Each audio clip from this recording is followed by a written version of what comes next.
How's everybody doing?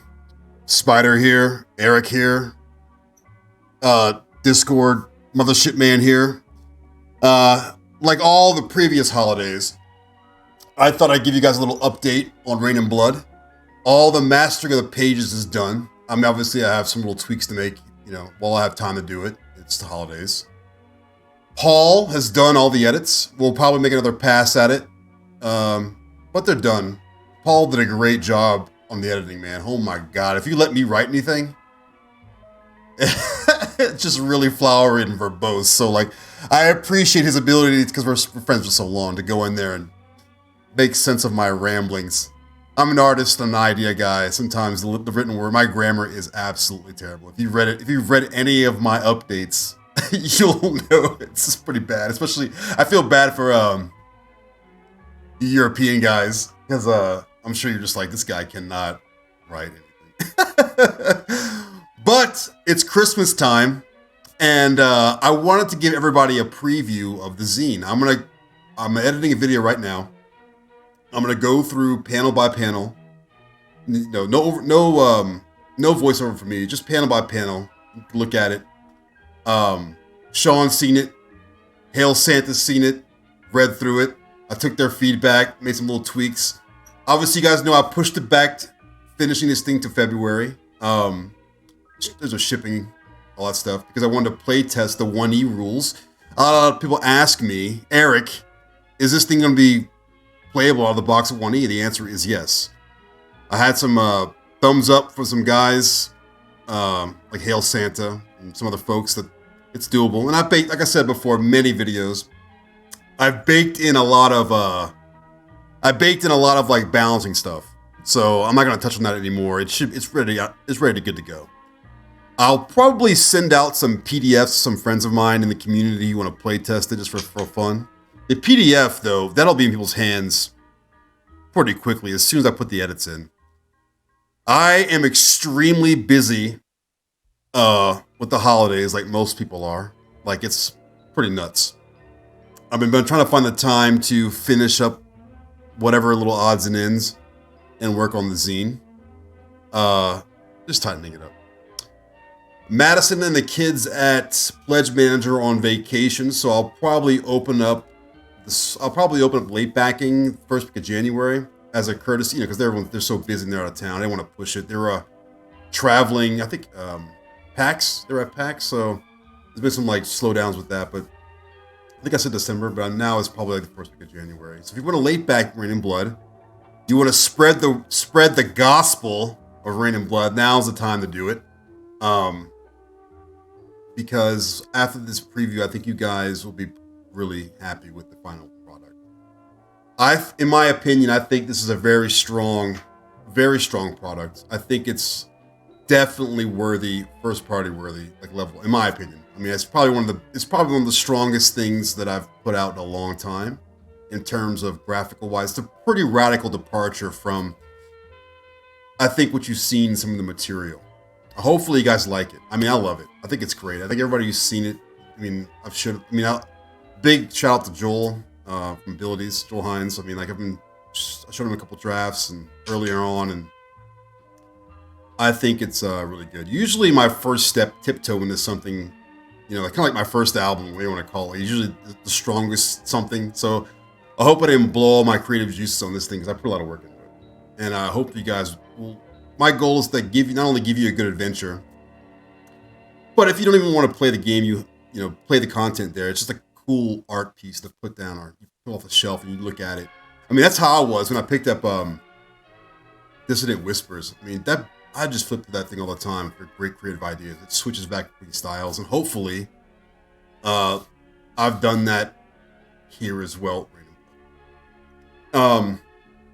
Sean's obviously indisposed, on vacation. He'll be a dad soon, so he won't have a chance to completely finalize the manuscript until he gets back, and it's the holiday time, so I'm on that timeline as well. Then the proof from my Zam, and then I think that's it.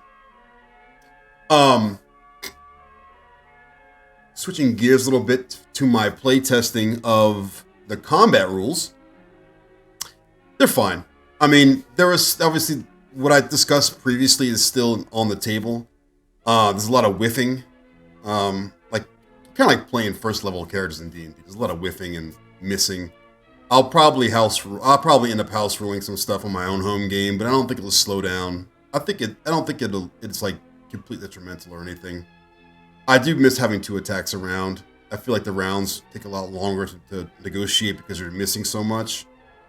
So, but again, this is all 1E stuff that's all up in the air and tweaked. I mean, there's a lot of talk about adding a wound, depending on how much combat you want to put in the game or how deadly you want it to be. Add a wound, take it away, you know.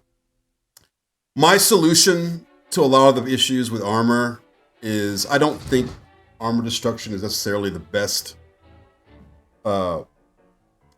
like solution here, in my personal opinion. I think that destroying people's armor outright is just kind of like a lot of eye rolling in the group. My group, they're just like a lot of like hard size and, you know, that sort of thing.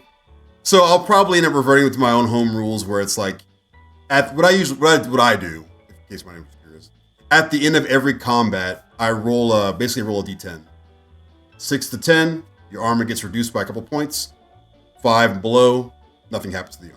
That way, and it happens after combat, that way it doesn't slow anything down. So you get the full benefits of your armor through combat, and at the end of it, it decreases.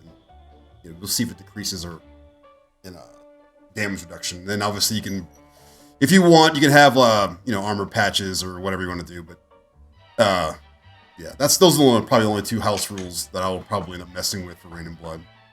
At least, my own home game or my response to it, in case anyone was curious. But that's it. It's Christmas time. It's getting a little chilly here in Atlanta. We had some pretty warm days, but I'm looking forward to some downtime in the holidays and just playing around Rane and Blood. And getting more active in Discord. I've been kind of like taking a step back from that for a bit. There's been a lot of like washover from big Kickstarter. But I think we're locked in, guys. We're locked in. If anyone has any questions, feel free to DM me or I'll hit the updates. I'll post this video today. I'll post the videos. Before I forget. So I decided to make the character sheet for Rane and Blood open to the public as a kind of a marketing tool and as a give back. It'll be a fillable PDF. I'll probably post some stuff in the Discord as soon as it gets done. Like if I get time tonight, I will finish it tonight and I'll post it in Discord. I'll post a link to it in the Dropbox. So at least you'll have like a fillable PDF for Rane and for 1E Mothership. But I gotta tell you, it's pretty wacky. It's pretty out there. I decided to let Sean's vision of, decided to let go and let Sean's vision of the character sheet, the very flow charted character sheet. I kind of let that go. This character sheet is more designed for campaign play, and it'll probably take some back and forth with the warden about what you want to fill in, and you'll see. I run campaign games. I don't really run one-shots anymore. I think running one-shots with Mothership is kind of doing a disservice to the game because there's so much role-playing that happens in Mothership, so much awesome role-playing, that it's just too hard to do anything in 3 hours or 2 hours. I mean, I've had role-play sessions. I've had sessions go, and I'm sure you guys have too, where everyone just role-plays the whole they barely left the first room because they're still talking and getting to know each other, and then as a storyteller, I don't have to railroad people to get through. So unless I'm playing super casual, I enjoy campaign play.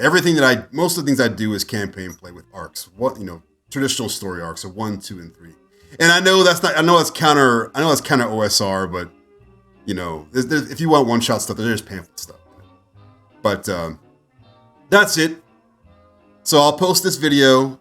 I'll do the text stuff as I normally do, and I'll do the panel slide through for Rane and Blood. Give me your feedback. Let me know what you guys think. I'm closing the door on this thing. I've already taken enough time with it.